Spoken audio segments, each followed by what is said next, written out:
All right, so part B of this equation, all it wants is for us to write down the net force and the net torque equation.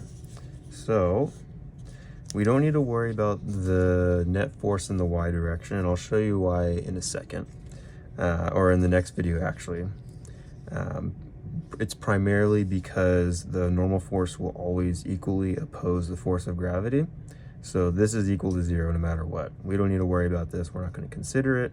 All we need to worry about is the sum of the forces, or the net force in the x direction, right? And then we know that we have the normal force going in the negative x, or sorry, not the normal force, the friction force going in the negative, right? That's static there, plus the force of gravity, which we know to be mass gravity sine theta, because that's going in the positive x, right?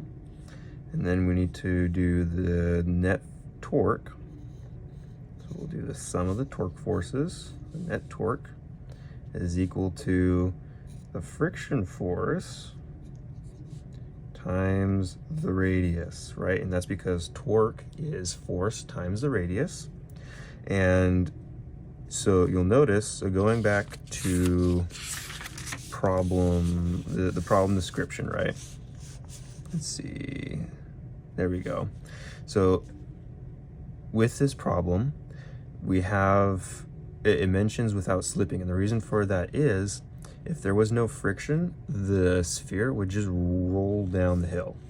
Just roll down like that. There would be no rotation, no nothing. But because we have friction force, the friction is basically pulling on the sphere as it's rolling down.